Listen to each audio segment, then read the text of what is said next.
you fail to plan.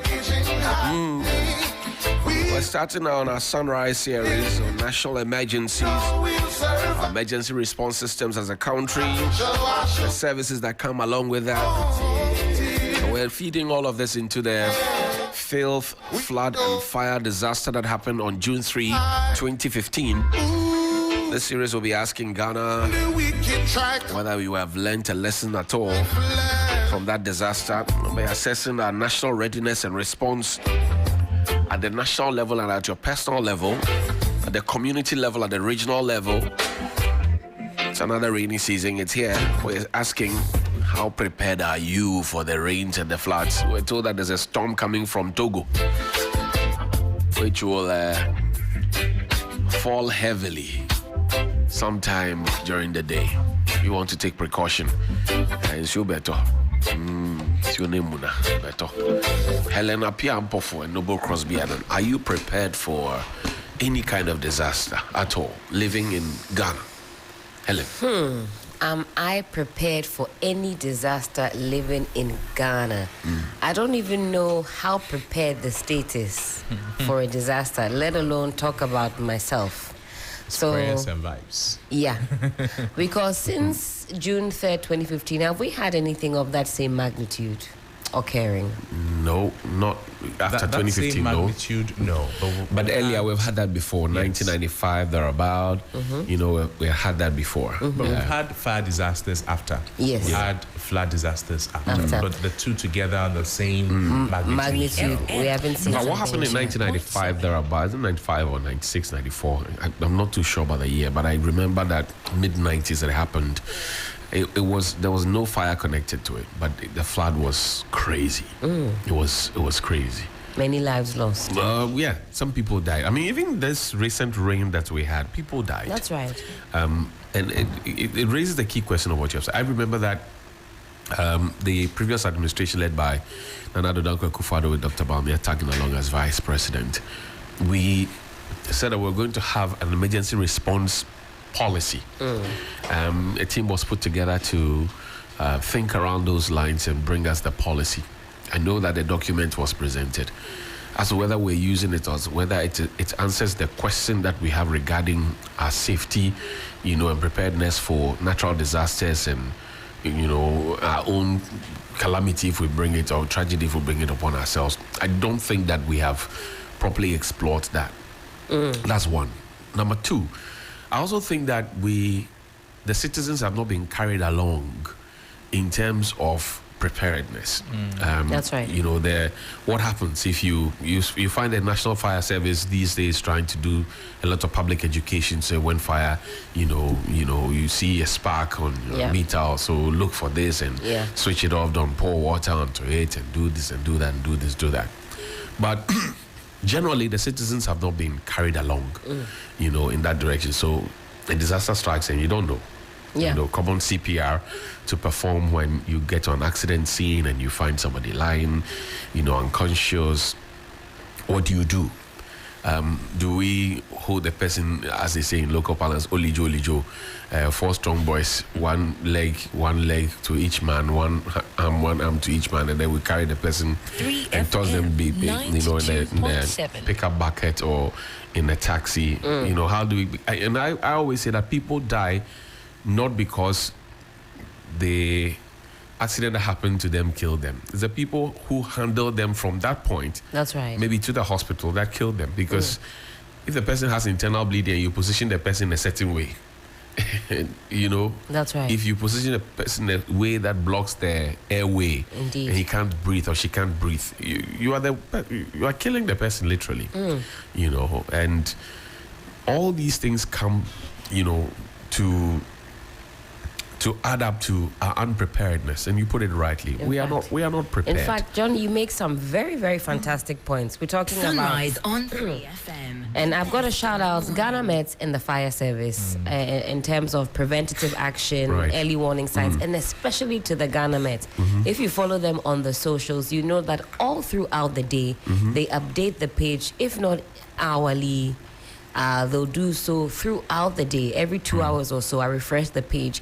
And now they give you, beg your pardon,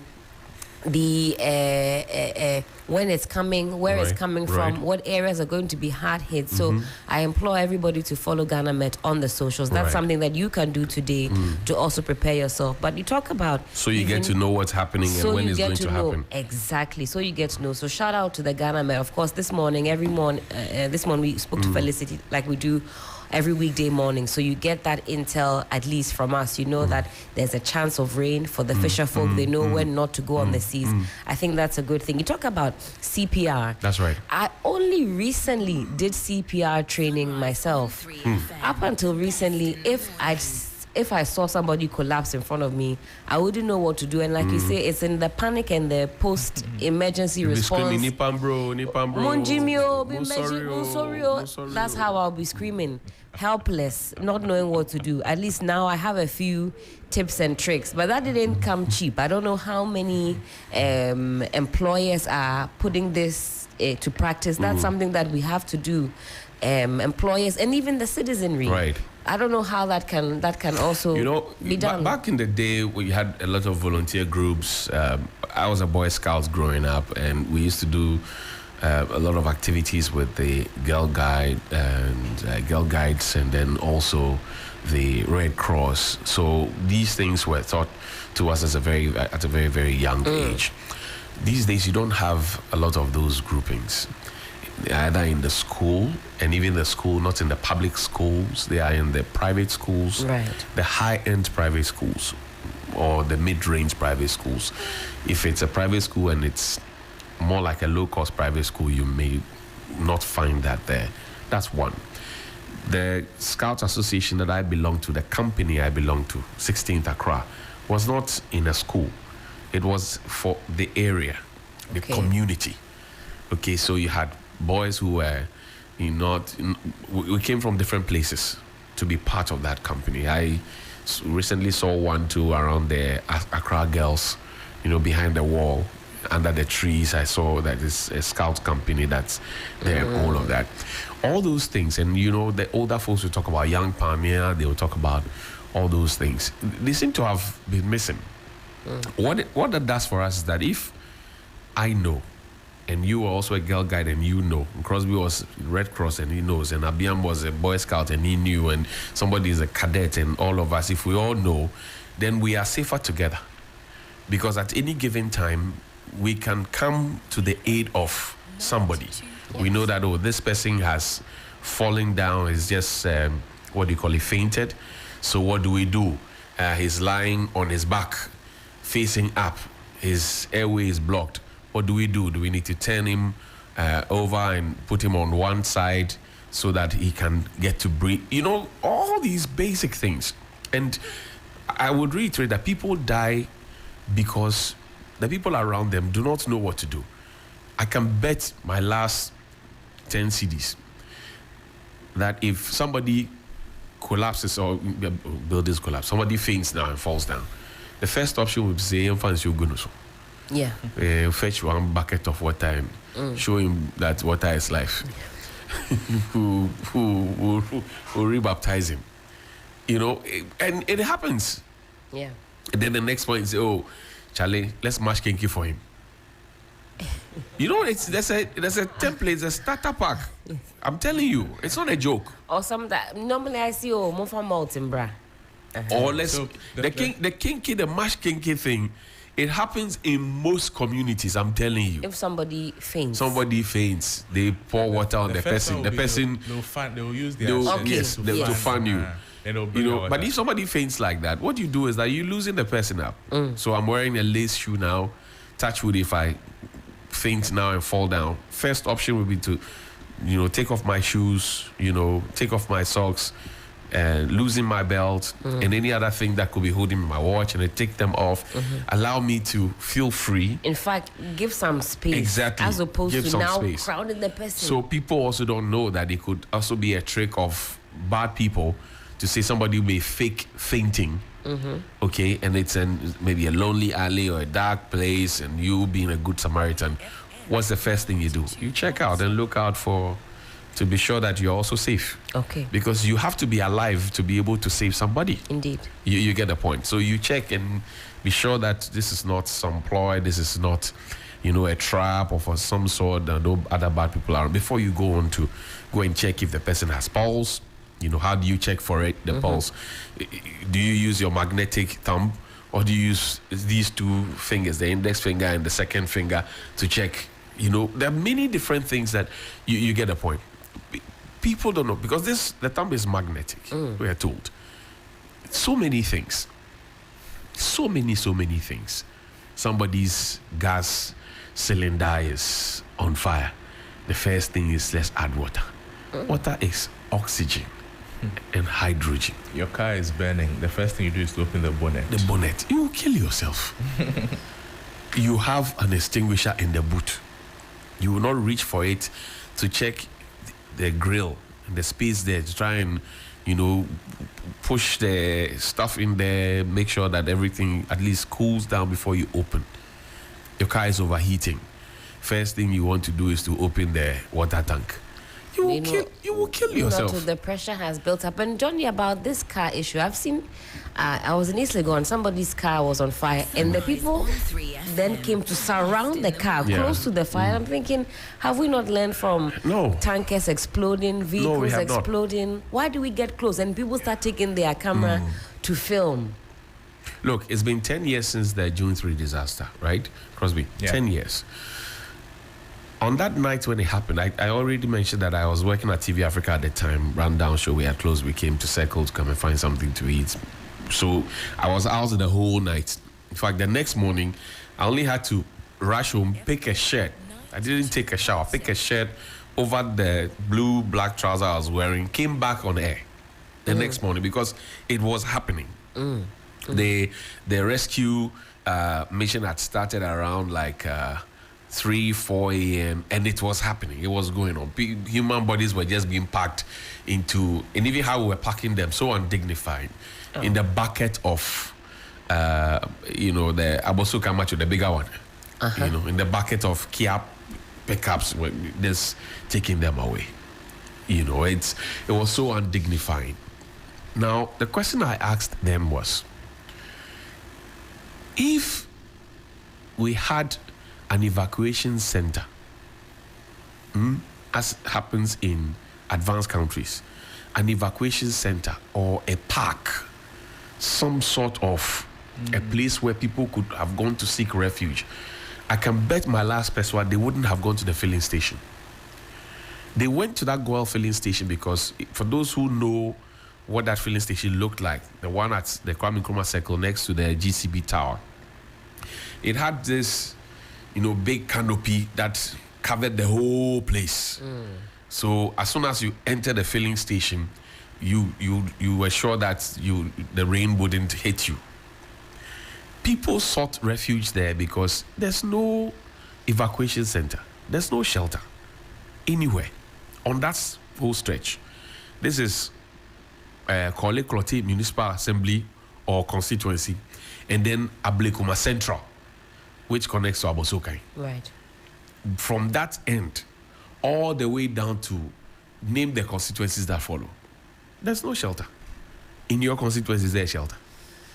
Not that I know of. There's no shelter. NADMO will tell you that, they're relying on churches, church buildings, they're relying on school buildings that are not in use, etc. See, as a shelter. Those are supposed to be the exceptions. The norm is that, and I will come back to when you plan, what happened to our community centers? Most of our community centers have been converted into whatever. You understand? Yeah. We are just not ready. We have not prepared our minds. As we speak, people are building on fault lines. Yeah. Earthquake fault lines. People are building on fault lines. Assemblies are giving people permits to build on fault lines. Small earth tremor, and everybody will come and ask, did you feel it? Did you feel it? When you were building on the fault line, did you not know that when the thing shakes, you feel it? In fact, yesterday, did you guys feel something? I don't know which location you are, but I'm serious. Something was moving. I was fast asleep. And we've been told that we've been told to expect to expect something, because we've had a few tremors. Just recall last year, a couple of them at different locations, and we are not strangers to earthquakes in this country at all. And when it comes to earthquakes, I don't even know. What we have is tremor. The real start? earthquake happened in the 1930s. Okay, in the 1930s. So how the Anglican Church, St. Joseph Anglican Church, was relocated from Accra Central, how Accra Academy was relocated from Jamestown to where its current location, how many households had to move. That was what brought about the Kaneshi number 1, number 2 estates, number 3, Feoyo estates, and all of those ones. So ours are tremors. Yes, they moved from, there was a real earthquake that broke people's homes, collapsed them, and all of that in the 1930s in the Greater Accra region. So the region itself has a history. And I'm sure that if you go to other regions as well, they have their own set of history that they can share. But what lessons have we picked from it? When it happened in 1939, we relocated people and rebuilt the space. You understand? We relocated people to Kaneshi, so then people went to Kaneshi, people went to Bubuashi, people went to North Kaneshi, Swan Lake, people went to Doko, Dakuman, all those places. Because all those places, the history has it that those places literally were, like bushy areas, nobody wanted to live there. Everybody wanted to live closer to civilization, which is the coast. But after the 1939 earthquake, people moved there. And today it's become like a prime area in Accra where people live. You get the point. Present day Ghana, when these things happen, how do we treat them? It's another story. Today you go to Weja, you go to Bawe, you go to Tuba and all those places, and you find people building on the hill. And then it rains, and then you find that the mud will run all the way down onto the street, block one half of a highway, so that drivers are forced to use just one side of the highway. Now this is between a hill, the highway is between a hill and where the dam is. A dam that was constructed in the 70s.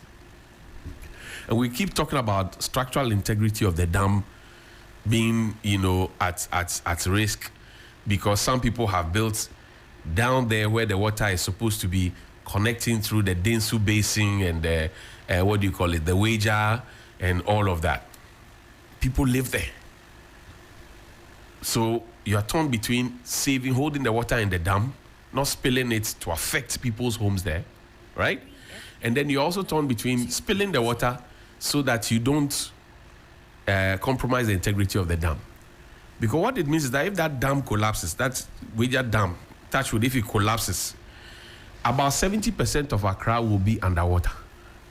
Scary. About 70% of Accra will be underwater. Those who live at Weja, those who live at Bawe, those who live at Kaswa, Budumburam, those who live at Odoko, those who live at Sakaman, those who live at Dansoman, those who live at Opete Kweja, Takpo, all those places, those who live at Choko. Look, 70% of the city will be underwater. Kaneshi will not be spared. Dakuman will not be spared. Atiko will not be spared. So we have to make up our minds and get serious about this. That dam was constructed by a military government, a Champions government.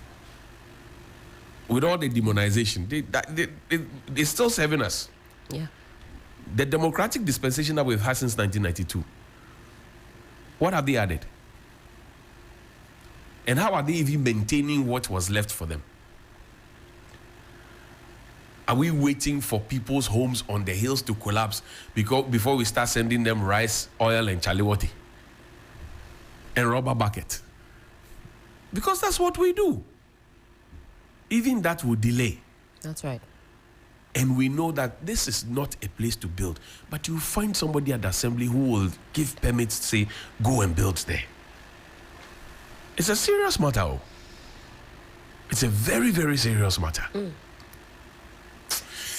We are not ready, I'm telling you. That's why, Johnny, when you ask, how prepared am I? No, we are not ready. Really, as an individual, how prepared can I be if people are being given permits to build in Ramsar sites, waterways? What power really do I have to ensure that this doesn't happen? An emergency that could be prevented, but somebody's actions exactly put you at risk. At risk. Aha. And that's why it concerns all of us. You might think, oh, this conversation really, well, I haven't really seen a disaster of that nature. Why should I even be concerned? Why are we even talking about preventative measures? Because you will be in your home one day, but because someone else has been given a permit to block a waterway, you suffer the consequences economically, emotionally. Can you imagine? And I always feel so sorry when I watch on television, a flood will come in. It's so difficult to recover your ID, your pen drive, your hard drive. I lived in a place at Abosokai, Governor's Lane. This is not inside Abosokai.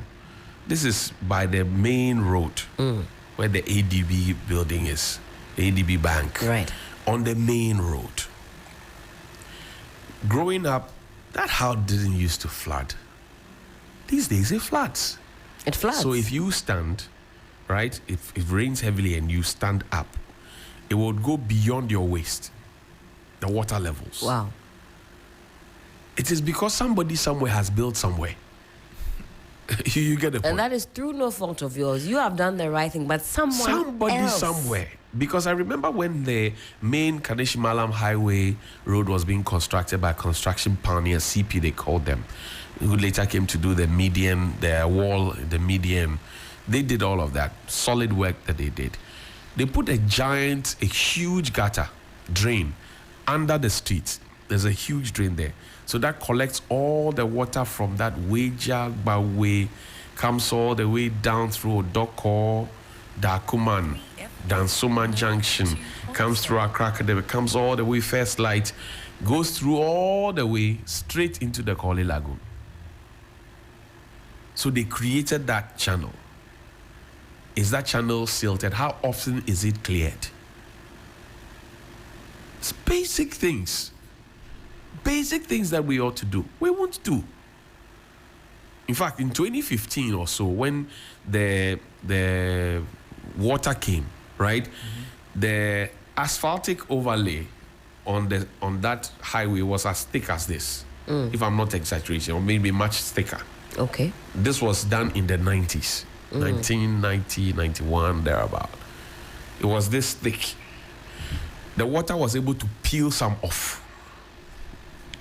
Whoa. It should tell you, and people's walls were broken, the stuff you're talking about, ID cards, passport, damaged.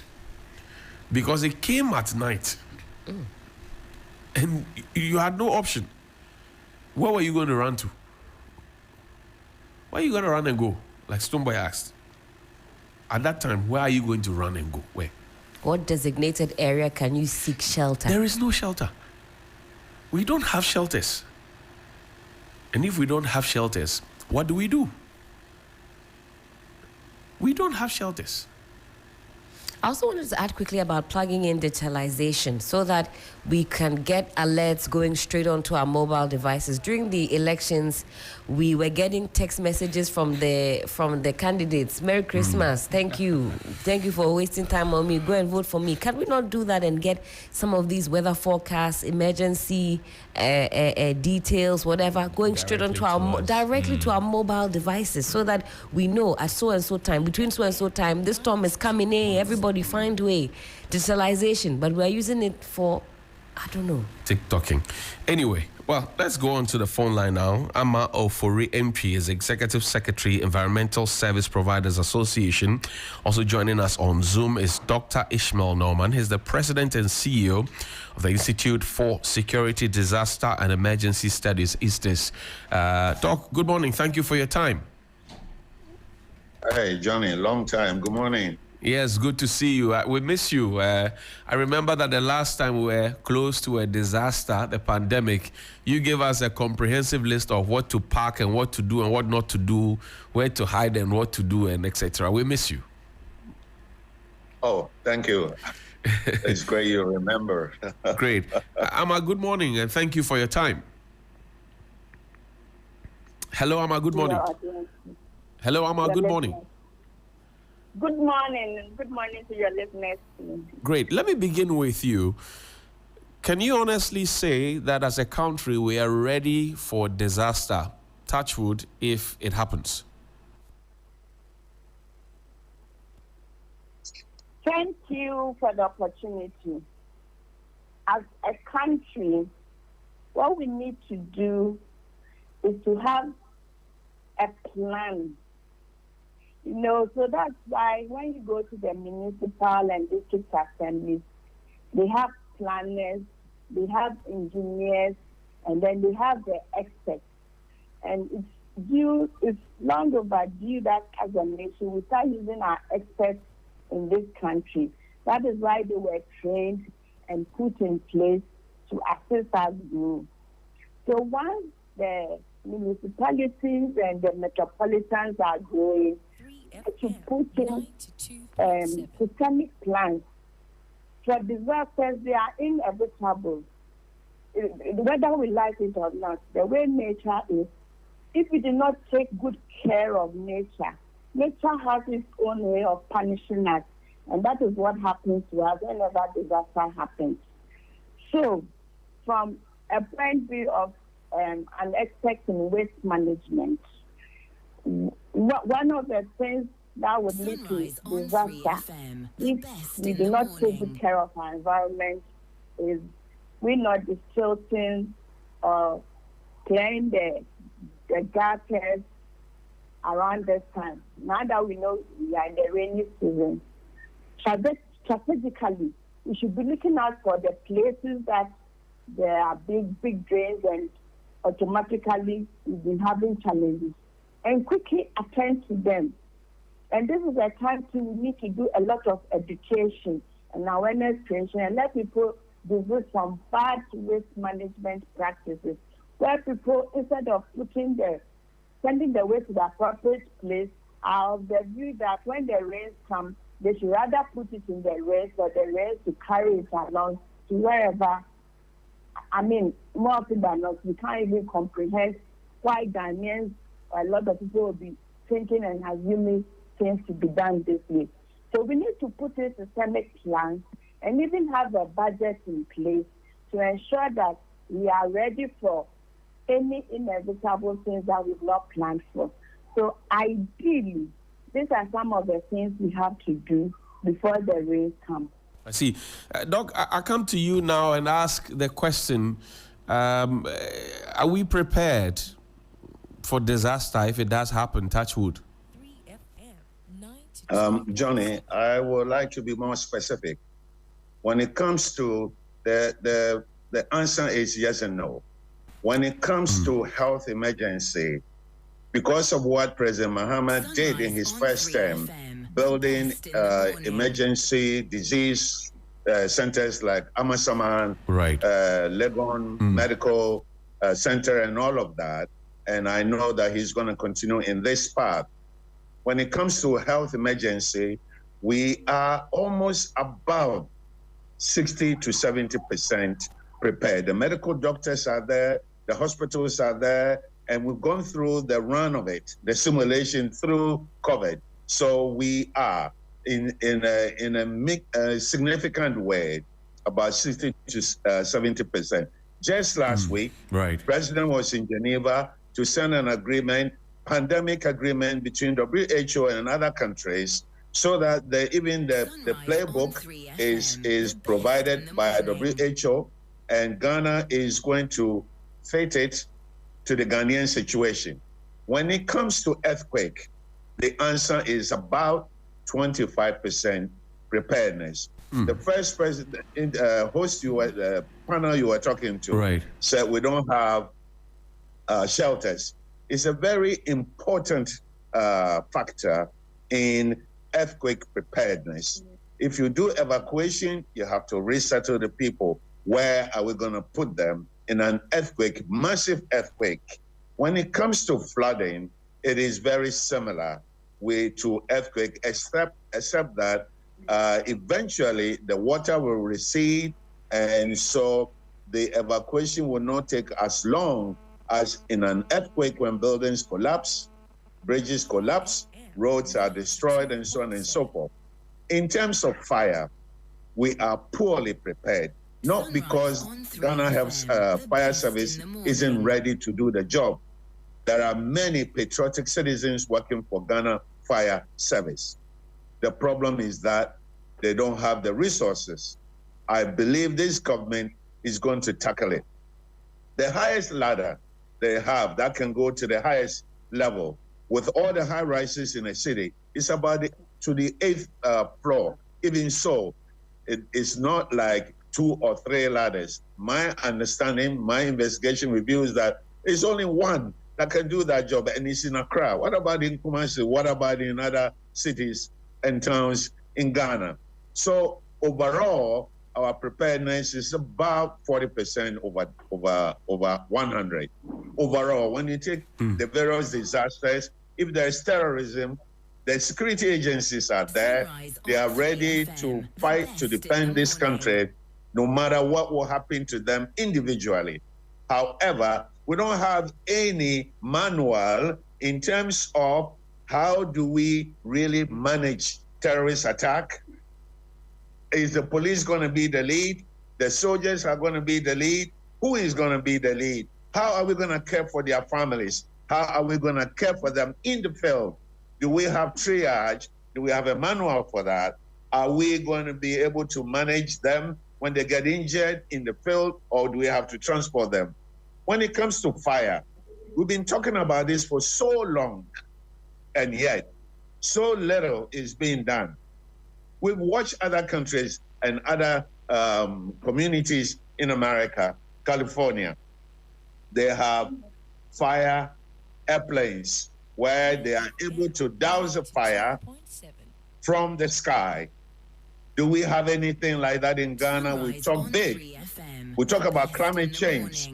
We don't know what it means. We have no idea about the carbon footprint of any Ghanaian. There is no per capita assessment of the carbon footprint of any Ghanaian. We are burning rubbish, we are burning rubber, we are drinking nanoplastics in our water supply chain, whether it is sachet water or bottled water. Are we doing any kind of toxicological study to find out how many of us are exposed to nanoplastic? And what is nanoplastic? What about galamsey mining? How much exposure have Ghanaians, the communities in those places, been exposed in terms of toxic material like the mercury, lead, and all of those chemicals they use for the extraction of gold? So are we really prepared? And that is why I rank the country at that level. Right. I will not blame it on anybody. Let us not look at only NADMO. Let us not look at only Ghana Health Service.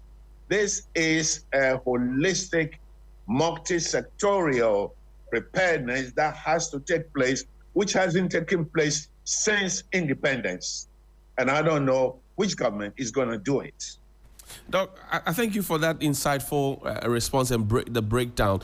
I come to you now, Madam, and ask you, people are building in waterways. People are building in spaces that are supposed to be Ramsar sites, are supposed to be receptacles for collecting rainwater, etc.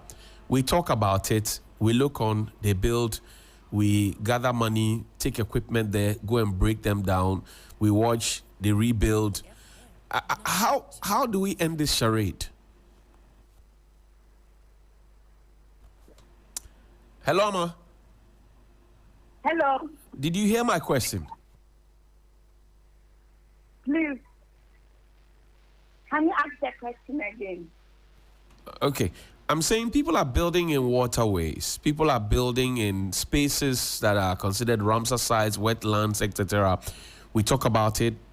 They build, we go and break them. We sit down, we watch, they rebuild, we go and break them. When will this charade end?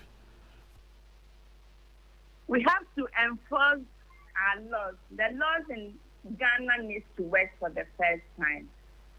And we as Ghanaians also need to be very disciplined and also learn to do the right things.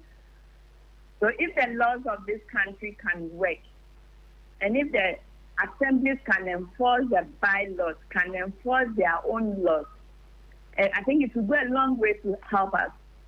Because they are the people also who issue the permits to the people to do these things. And when you are building, the law says it has to be, once the process is going on, engineers come on inspections to even inspect what you are doing. So indeed, if the town and country planners are on top of their job, the engineers, the experts in the assembly are doing their work, all these things should not be happening. So if we as a country would now want to ensure that we have the beautiful Ghana that we want, and even if we understand the importance of the Ramsar, it's a way of protecting the environment. It's a way of ensuring that the environment is protected, and it's a cycle that preserves our land. And at every point in time, we need them. That is why naturally it's even there to ensure that our environment is safe for us to use. So these are the things that we need to understand. So if the place is a Ramsar, we should allow it to be as such. And because we did not allow it to operate naturally, we brought in the impact. So these are the things that we need people to understand. So we need our law enforcers to enforce the laws to the letter so that we can have things done properly in this country. Great. I'm Alfred Entry. Thank you very much indeed for your time. We're grateful. She's Executive Secretary, Environmental Service Providers Association. Thank you for spending your morning with us. Thank you. Great. Let's go on to the phone line now, and we still have Dr. Ishmael Norman with us, but Engineer Maham Abdullah is joining us as a road and building consultant. Engineer, thank you very much indeed for your time. I'll put the same question I put to Amma to you. We acquire the land, but do we take our time to plan before we start building to live in it, or we just acquire the land, build, live in it before we start thinking of planning? What do we do in this country? What do you know that we do in this country? Tell me. Hughes, Salaam alaikum. Alaikum salam.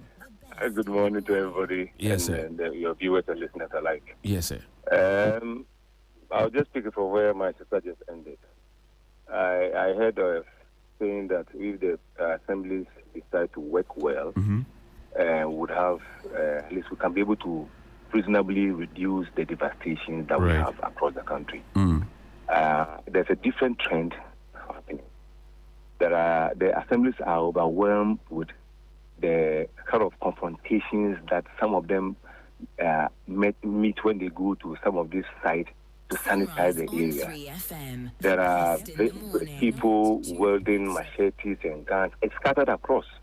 In fact, I gathered an interview just last 2 weeks at your station. Right. Last week, I said, go and have a look at the biggest basin we have around the Abokobi enclave. That's just about 1.2 kilometers away from the Abokobi police station. Right. In fact, that is the separator between the Madina, Lankwantana, and the Abokobi. That is the river.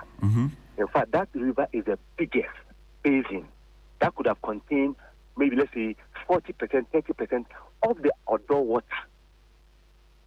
But as at last week, last week, the last month, over the past 1 year, the whole place is being filled. And no authority can go there because of the kind of people who are standing there protecting illegality to happen to Ghanaians. As I speak, if I did TV3 last 2 weeks, that they should move their cameras there as we speak. Hughes, I know you can do this better. And if you take your cameras to go and look at the biggest basin that God in His own wisdom has created, to be able to be the receptor, the bigger receptor of your water. That's supposed to go through that place, get to Ashoman, go to Hajo, get to Atomic proper, and then get to Domi, and then Christian Village, and then end up through Abofu and to Capright and to the Odo. So that is one of them that is overwhelming, that the task force at the assembly, who do not have any law to back them by using guns, are confronted with. And this is a stark reality that everybody who is listening to you are aware. Now, there's another thing that you have to take into consideration. If you go and do a proper recce about the houses that are sitting in waterways, the wetlands, I can beat myself and tell you that approximately over 90% of those houses are not with permits. If you want, do that check and see. Because I'm telling you. Right. Over 90. What happened on the Ramsey side when the minister visited the place? Because one of the women is on tape. Right. On video to have said that I've given bribe to almost 45,000 Ghana cedis. That's right. Madam, if you have actually gone through the mill, you know that you won't get a permit to put up a building at the Ramsey side, which is one of the reserved areas that gives the country a lot of health benefits. So how come almost all the houses on the Ramsey side do not have permits? So if you are trying to hit the assembly engineers and the physical planning officers and the rest, we should dig down and find out what actually they are telling. It's not only about the resources. They have a pickup to go around and do it. But when they get to those places, the confrontation is there. So it means that we may have to, like also TV3 with Oko, the Honorable Kubandako last week, that maybe we have to attack some police and the military persons to the assembly whenever they are going for their rounds, normal routine rounds. Because the zoning under the Land Use and Special Planning Act of 2016 at 925 is the first thing that the assembly is supposed to do. That will zone and say, TV3 enclave is not for a residential facility, but rather a mini industrial hub, or it's for farming communities or whatever it is. Then suddenly, you will see 3, 4, 5 buildings springing in that area, which is not supposed to be there. If you go to the assembly to ask what is happening at the assembly, they will tell you. You don't have the permit at the said location. And when they go there, the confrontation is like you are risking your life. Then you will find out, Hughes, you will find out that some of them that I know, some of the buildings that we have seen, you get to know that there are unseen hands who sit on TV and sit on radio and are supposed to be the role models for everyone to follow, go behind and then tie the hands of the engineers at their back. Because the assembly, the MMDC sometimes also, condone what happens because of the unseen hands that are put so powerful than them. And this is scattered across. Let me go to Dr. Norman. Dr. Norman, so clearly engineer is telling us that there's a monkey hand in the dark. It's shaking your hands, or shaking hands with you. You're not too sure if it's that of an animal or a human being because it has an opposable thumb. Now, how do we carry the citizens along? You have given us a breakdown of fire, health, emergency, and all of that. But the citizens, how do we carry them along beyond the institutional action that we expect? I think both of the panels that have just spoken before me have said significant things that should be taken into consideration. One of them is that, Johnny, we don't take risk communication too seriously. You hear about monkeypox when there is a new case. You don't see consistent risk communication by a Ghana Health Service or Ministry of Health about this kind of emergency. You don't hear any town or district assembly, municipal assembly talking about the damage in building and waterways. You don't hear anything. And so we don't take risk communication seriously, and we don't educate the public about what we expose ourselves to. The public itself is very recalcitrant. Ghanaians are very difficult when it comes to choosing between good and bad. We tend to have the propensity to choose what is bad. Nobody needs to tell you that building in waterways is not good for the community. But because we think we are connected to some political figures, the unseen hands that engineer referred to, we just go ahead and do it because we have the power. Right. I believe that the breaking down some of these structures is very sad, but if you had done the right thing, you would not be in that kind of demand. So I believe that the government needs to be stronger. The district assemblies need to stop the corruption, and the municipal assemblies have to become more virtuous in how they basically apply their own bylaws and the national laws on these kinds of activities. And that's all that I would say. We cannot whip them like Amankwa used to do at Circle. Right. But if you disobey the law, the law will expose you. Your building will be collapsed, and you will have no one to come to your mercy. Doc, let's talk about shelters. And I insist that June 3 disaster that happened at Kwame Nkrumah Circle perhaps would not have claimed that many lives if the people had somewhere to go and pitch, which was engineered either by the assembly, by the community, or by the state.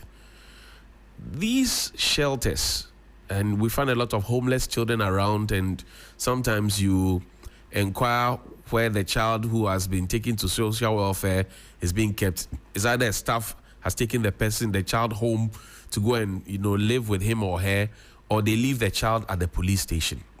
It's clearly a big concern and a big worry. Are you equally worried as I am?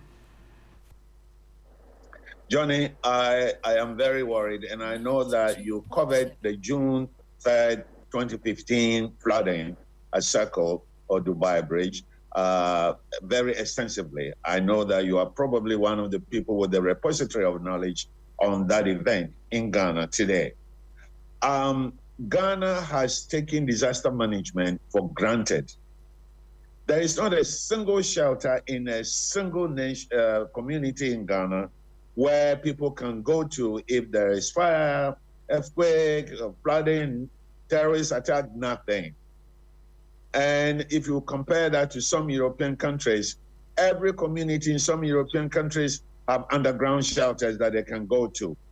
And because of modern transport development of subways and the rest, they have even extended their shelters where they are over-sheltered in terms of protection of the citizens. Ghana shelter is a joke. And one of the costs of building a shelter, the cost of building shelters are very expensive, but it can be integrated into underground transport system. So maybe President Mahama may have to take this on as part of the resetting agenda when it comes to human security and human flourishing, to begin to find ways to find money to develop underground railway system, at the same time developing underground shelter system, so that in an emergency, the people of Ghana will be protected. Because right now, even the best hotels in Ghana have no shelters.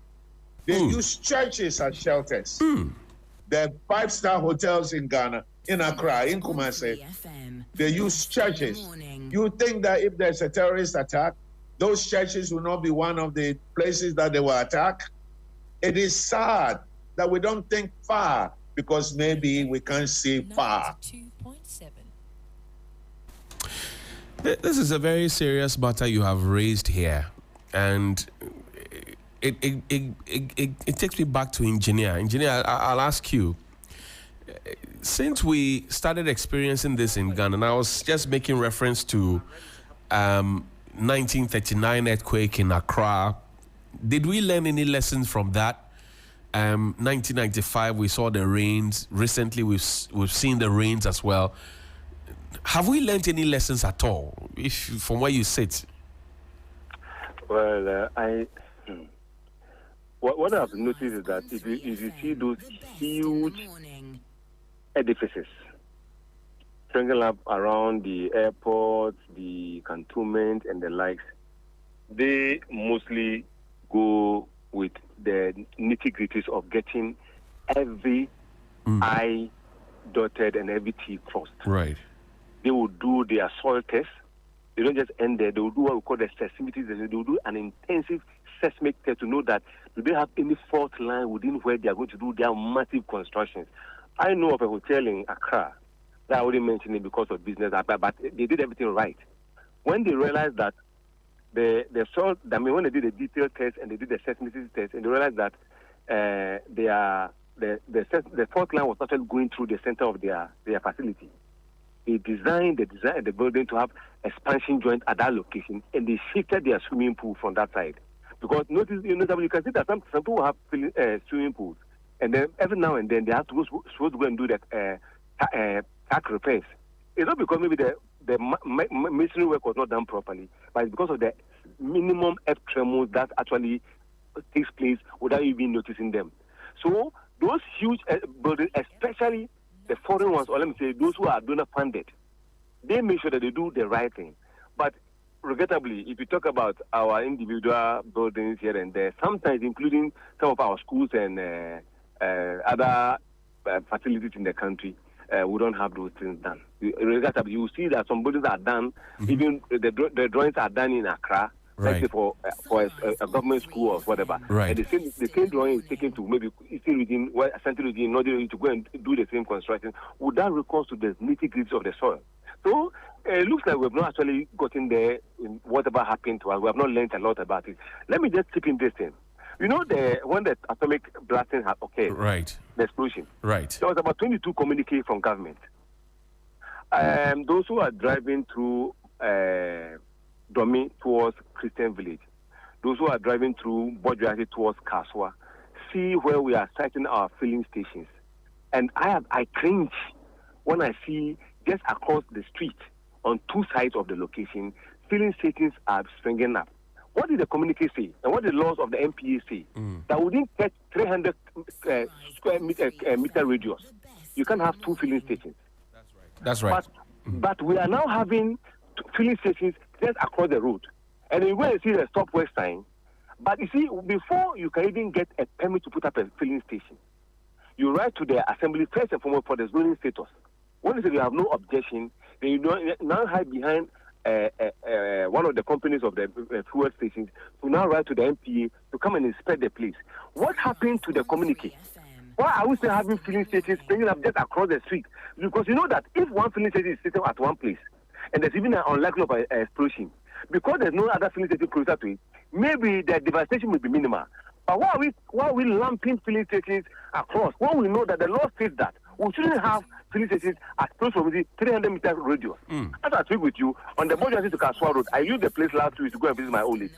And just opposite each other, they are under construction. So what happened to the assembly? What happened to the NPA? What happened to the EPA? I think you have gone too far, engineer. Go to North Kaneshi Dance Bar.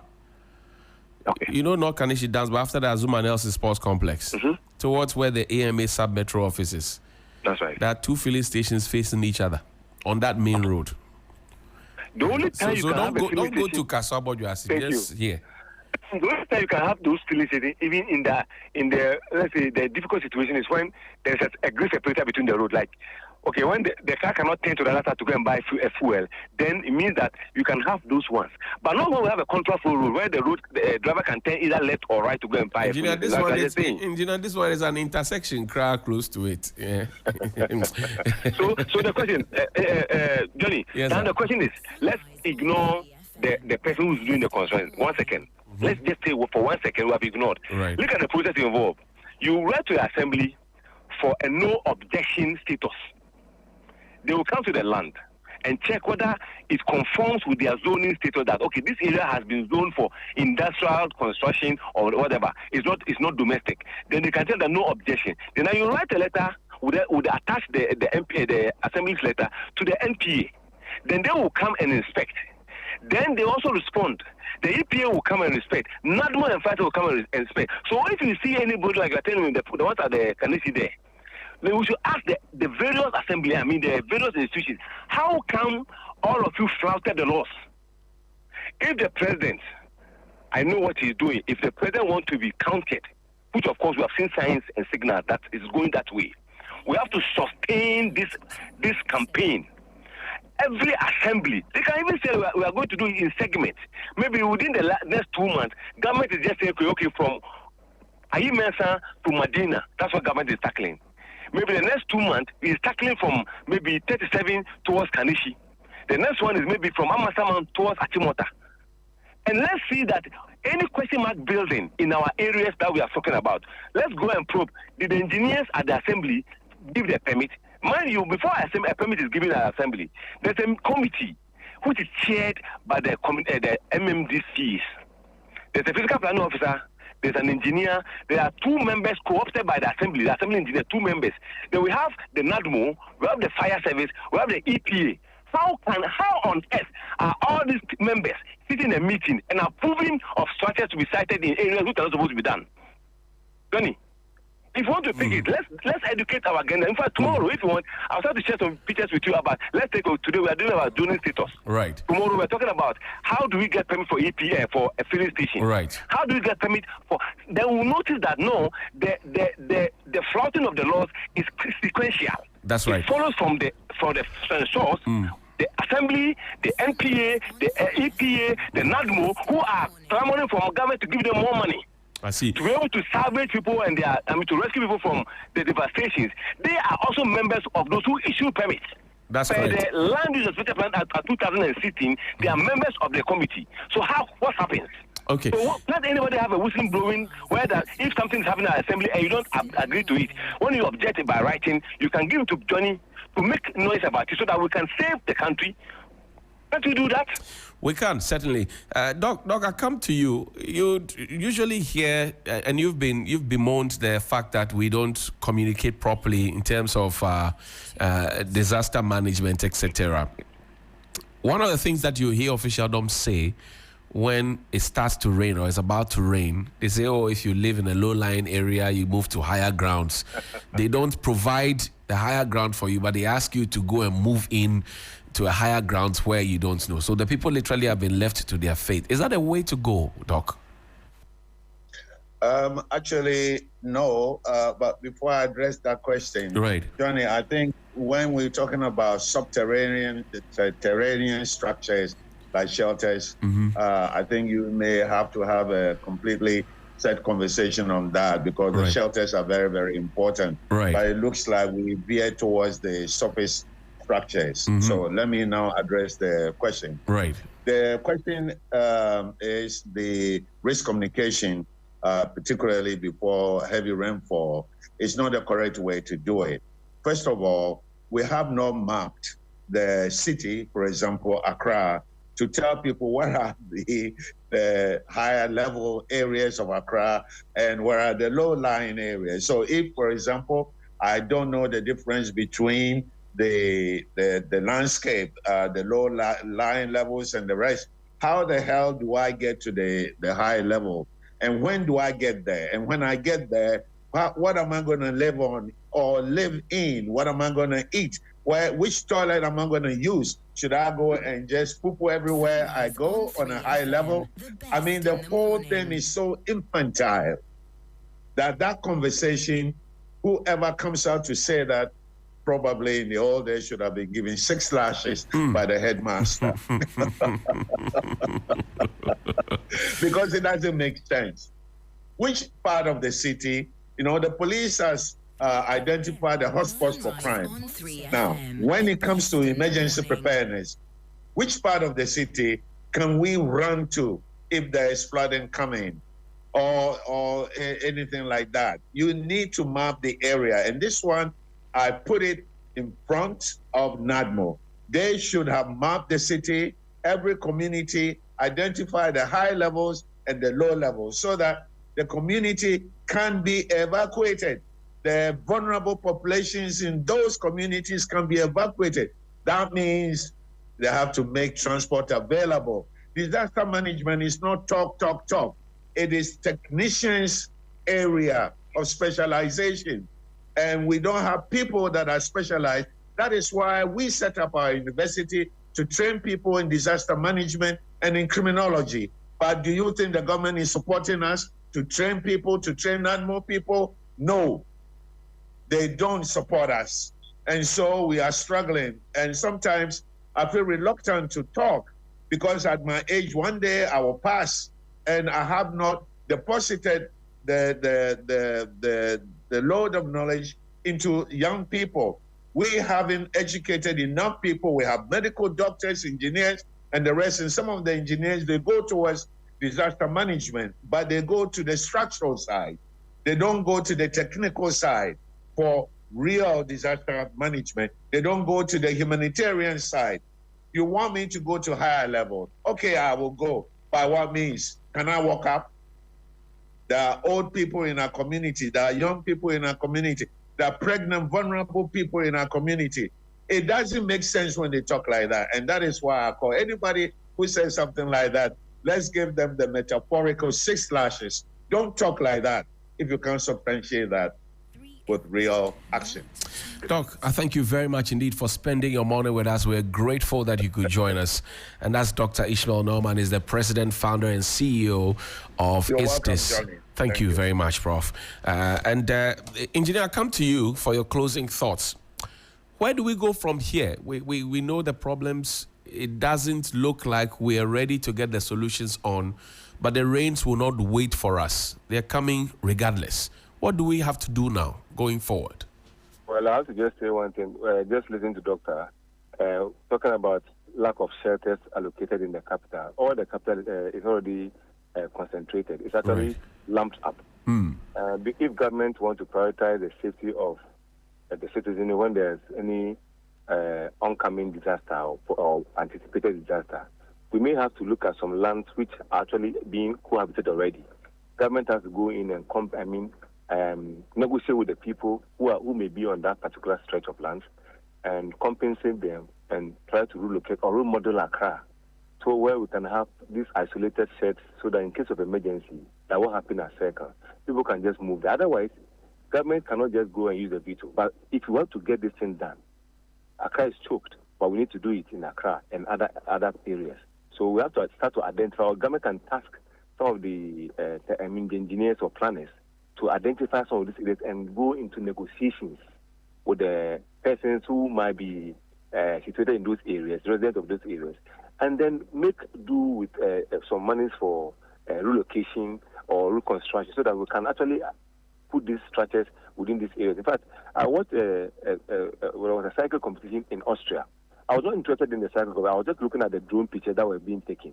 And I learned that almost like every 20, let me say 2 kilometers, 3 kilometers, there are dedicated flower gardens, like let's say the Sutherland Park. Right. Across the country. We don't have them again. So these are the things that we have to start doing. And Johnny, you are a very loud mouth. Loud mouth in positive terms. You go very far. And some of you will listen to you every morning before at least we move to work. We can champion through some of you, and then we start to drum down why we need these things in Accra and other regional capitals and other district capitals. And so that government can start. Because we have to start with the piecemeal, and we can get there. And then people who are putting out strategies, like you said, they should know that when you go through the process, you will get your things right. Jenny, I'm putting up a building at Dobru. I'm putting one at Amasaman. Right. I've gone through the process as an engineer with the assembly. So what is so difficult for you to do? And the money you pay was not even 5,000 Ghana to do at the assembly. Why are we just doing that to ourselves? So that's why I want to look with the question to the Ghanaian to ponder about it, so that we can start making good use of the technical guys, engineers who are in the country, planners who are in the country, to be able to get us a solution. And let the notion be that we don't have engineers who will charge you extra. But if you look at the extent of damage, sudden damage that will happen to you, then you understand that when you are choosing the right person, get somebody who can tell you in the face that this place that you're going to buy this land from day one. Don't even just go and buy a land before you call an engineer, unless it's a family heritage. But if you're going to buy a land, it's better you go with the fiscal planning officers or the surveyors to be able to help you to choose where you think there won't be any problem in the future. Thank you very much. Thank you very much, Alhaj Engineer Mahama Abdullah. We're grateful that you could join us this morning. Thank you. Thank you. Alhamdulillah. Helen, the professionals have spoken. That's right. And they have told us what the problems are, told us what the solutions are. The question is, are we ready and willing to listen and implement? That's the bottom line. Are we ready to listen and implement? Ama Ofori-Entry, who joined us, Executive Secretary, ES, I've forgotten the full name, but she's all about the environment. Environmental Service Provider Association. She says nature will punish you if you don't do the right thing. And so as the rainy season is here, we watch on, and I don't want to be pessimistic, but I know these conversations will still prevail long after this rainy season has happened. Listening to Dr. Ishmael Norman, he was talking about the demolition of homes and houses for people who are just too stubborn. He says, sometimes it's sad, and sometimes I watch and it's so sad, watching the buildings come down. But if you do the right thing in the first place, you save yourself all of this wahala. I don't want to see a flood in my home because you refuse to do the right thing. You're paying bribes and so on and so forth. That simply cannot be the way that we operate. It should concern all of us. We should be alarmed and worried about the future, because we've talked about a number of things, about shelters, about preparedness, about even how quickly emergency services respond to us. What is our turnaround time if you call the ambulance, if you call the police? In fact, that survey that said 70% of Ghanaians would rather call a relative before they decide to call the police or an emergency an emergency service provider, whatever you term it. And I think that should all signal to us that we're just not on the beat. Let's do better as well. For employers who are listening to us, can you get some CPR training for your staff? Get some, the fire service to come in and do some training there as well. They give practical tips and tricks about what we need to know.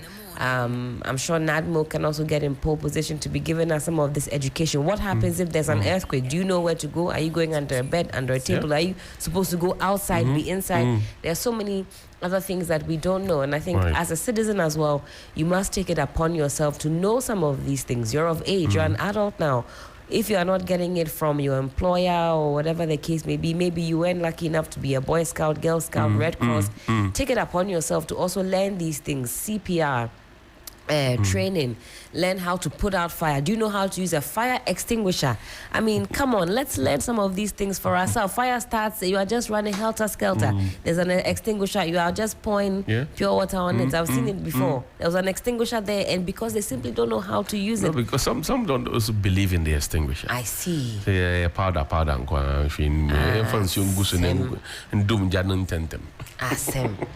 Powder. So powder. we have to equip ourselves. If you're not following Ghana Med, for example, follow them. Give yourself that much needed armor. We can't control everything, but the things that we can't control, let's take a keen interest. Even where you are, look around. Is your community center functioning?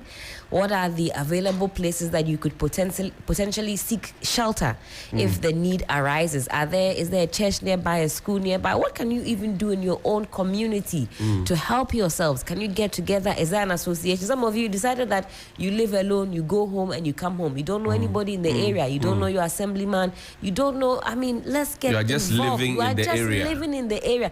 Nobody knows you. Sometimes, bachelor, wait to go, baby. No, but you can't say nobody knows that. The bean seller, watches seller, usually they know them. Maybe the Indomie seller who comes at 10 p.m. Yeah, that's one. You there. You put it down.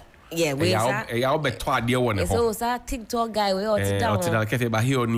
But they don't know the specific house that you live in. Start to get to know. Something happens. We know that okay, there's one guy down there. Maybe he hasn't been rescued. Let's go down and find him. Let's start being more conscious. Wake up.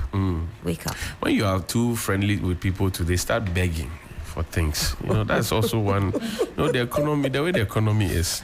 The city is appreciating. Get to know your city neighbors. Is gymming. It's gymming. Muzzle. Oh boy.